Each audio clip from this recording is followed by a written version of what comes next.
Hola, esta es mi familia, aunque faltan los tres hermanos más pequeños. Yo me llamo Panchito y esta es nuestra historia a la que he puesto de nombre Cajas de Cartón. Somos de México. Era fines de agosto, Hito el parcero ya no sonreía, era natural. La cosecha de fresas terminaba y los trabajadores, casi todos fraseros, no recogían tantas cajas de fresa como en los meses de junio y julio. Cada día el número de braseros disminuía. El domingo solo uno, el mejor pescador, vino a trabajar. A mí me caía bien, a veces hablábamos durante nuestra media hora de almuerzo. Así fue como supe que era Jalisco, de mi tierra natal. Ese domingo fue la última vez que lo vi. Cuando el sol se escondía detrás de las montañas, Hito nos señaló que era hora de ir a casa. Ya es hora, gritó en su español mocho. Esas eran las palabras que yo ansiosamente esperaba 12 horas al día, todos los días, 7 días a la semana, semana tras semana, y el pensar que no las volvería a ir me entristeció. Por el camino rumbo a casa, papá nos dijo una palabra. Con las dos manos en el volante miraba fijamente el camino. Roberto, mi hermano mayor, también estaba callado. Echó para atrás la cabeza y cerró los ojos. El polvo que entraba de fuera lo hacía toser repentinamente. Era fines de agosto. Al abrir la puerta de nuestra chocita, me detuve. Vi que todo lo que nos pertenecía estaba empaquetado en cajas de cartón. De repente sentí aún más el peso de las horas, los días, las semanas, los meses de trabajo. Me senté sobre una caja y se me llenaron los ojos de lágrimas al pensar que teníamos que mudarnos a Fresno. Esa noche no pude dormir y un poco antes de las 5 de la madrugada, papá, que a la cuenta tampoco había pegado ojo toda la noche, nos levantó.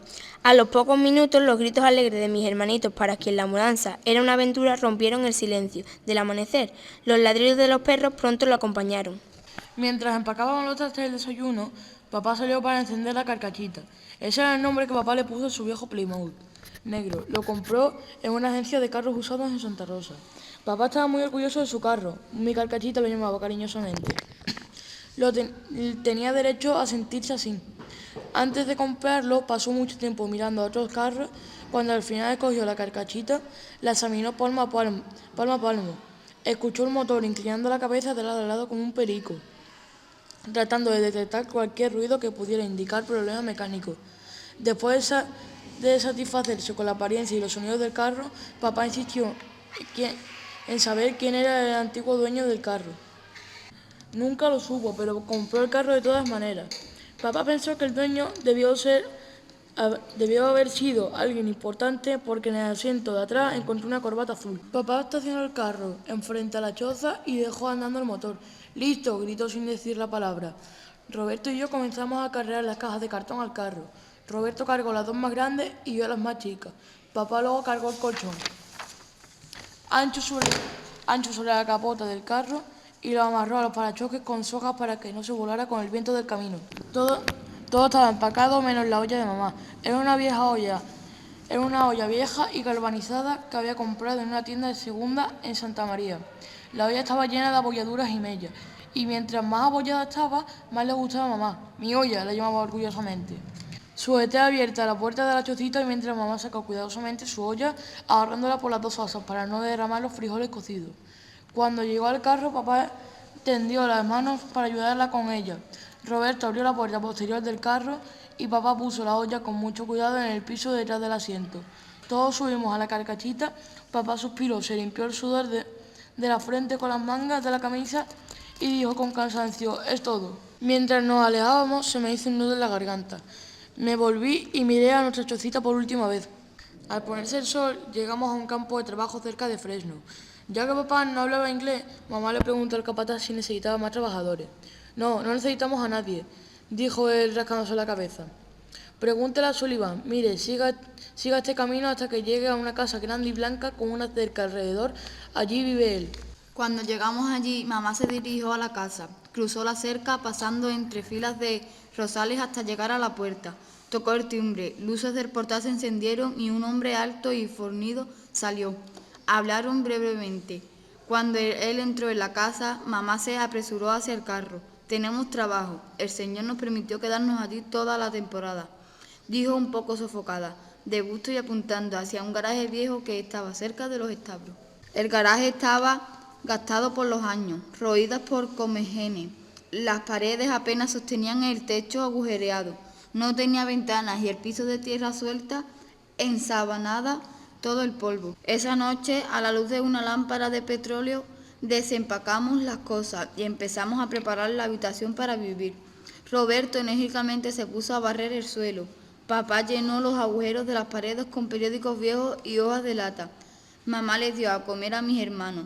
Papá y Roberto entonces trajeron el colchón y lo pusieron en una de las esquinas del garaje.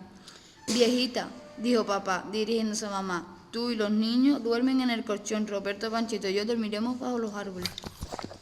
Muy tempranito por la mañana, al día siguiente, el señor Sullivan nos enseñó dónde estaba su cosecha. Y después del desayuno, papá, Roberto y yo nos fuimos a la viña a pizcar.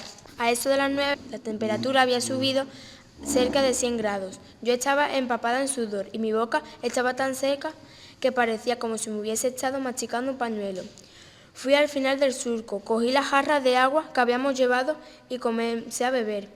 No tomes mucho, te vas a enfermar, me gritó Roberto. No había acabado de advertirme cuando sentí un dolor de estómago, me caí de rodillas y la jarra se me deslizó de las manos. Solamente podía oír el zumbido de los insectos. Poco a poco empecé a recuperar. Me eché agua en la cara y en el cuello. Miré al lodo negro correr por los brazos y caer a la tierra que parecía hervir. Todavía me sentía mareado a la hora del almuerzo. Era las 2 de la tarde y nos sentábamos bajo un árbol grande de nueces. Estaba al lado del camino. Papá apuntó el número de cajas que habíamos pizcado. Roberto trazaba los diseños en la tierra con un palito. De pronto vi a palidecer a papá, que miraba hacia el camino. Allá viene el camión de la escuela, susurró alarmado. Instintivamente Roberto y yo corrimos a escondernos entre las viñas. El camión amarillo se paró frente a la casa del señor Sullivan. Dos niños muy limpiecitos y bien vestidos sapearon, llevaban libro bajo su brazo, cruzando la calle y el camión se alejó. Roberto y yo salimos de nuestro escondite y regresamos a donde estaba papá. Tienen que tener cuidado, nos advirtió. Después del almuerzo volvimos a trabajar. El calor, oliente y pesado. El zumbido de los insectos, el sudor y el polvo hicieron que la tarde pareciera una eternidad. Al fin de las montañas que rodeaban el valle se tragaron el sol. Una hora después estaba demasiado oscuro para seguir trabajando. Las parras tapaban las uvas y era muy difícil ver los racimos. «Vamos», dijo papá, señalándonos que era hora de irnos. Entonces tomó un lápiz y comenzó a calcular cuánto habíamos ganado ese primer día. Apuntó números, borró algunos, escribió más. Alzó la cabeza sin decir nada. Sus tristes ojos sumidos estaban humedecidos.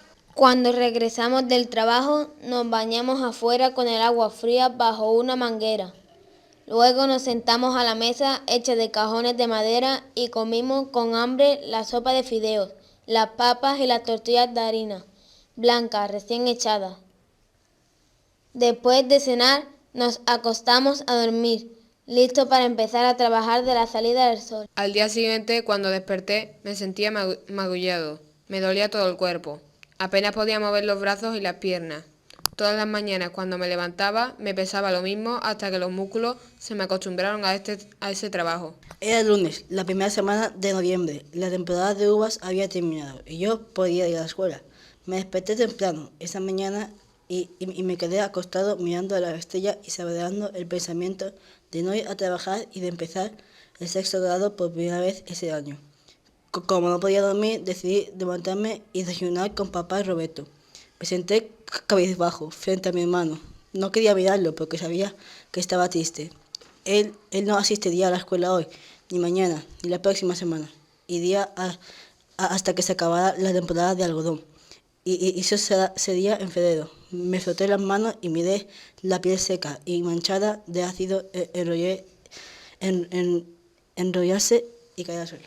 Cuando papá y Roberto se fueron a trabajar, sentí un gran alivio. Fui a la cima de una pendiente cerca de la choza y contemplé la carcachita en su camino hasta que desapareció en la nube de polvo. 2 horas más tarde, a eso de las 8, esperaba el camión de la escuela. Por fin llegó, subí y me senté en un asiento desocupado. Todos los niños se entretenían hablando o gritando. Estaba nerviosísimo cuando el camión se paró delante de la escuela. Miré por la ventana y vi una muchedumbre de niños. Algunos llevaban libros, otros juguetes. Me bajé del camión, metí las manos en los bolsillos y fui a la oficina del director. Cuando entré oí una voz de una mujer diciéndome «May, I help you?» Me sobresalté. Nadie había hablado en inglés desde hacía meses. Por varios segundos me quedé sin poder contestar.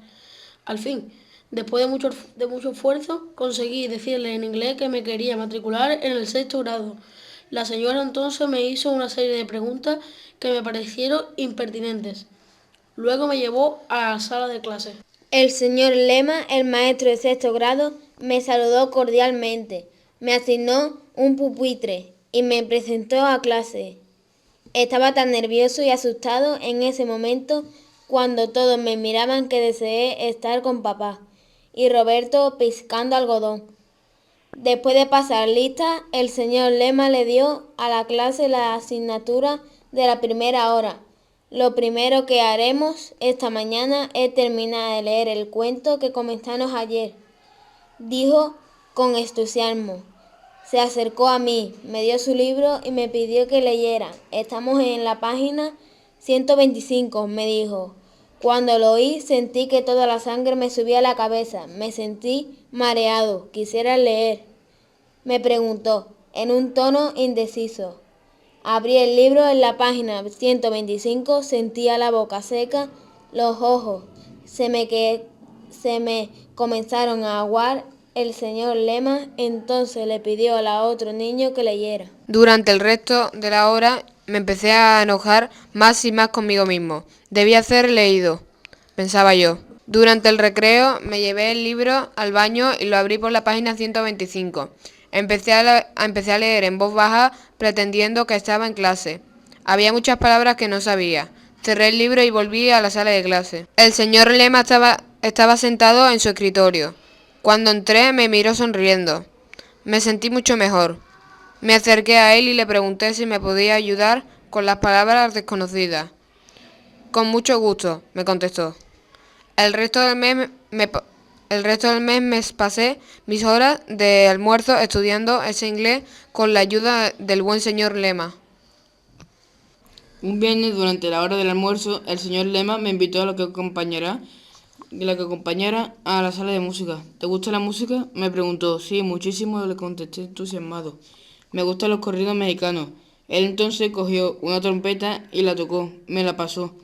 El sonido me hizo estremecer, era un sonido de corrido que me encantaba.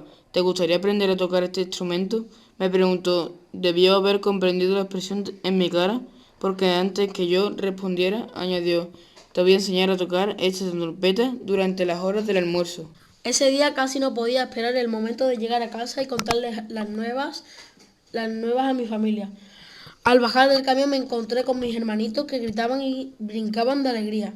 Pensé que era porque yo había llegado, pero al abrir la puerta de la chocita vi que todo estaba empacado en cajas de cartón.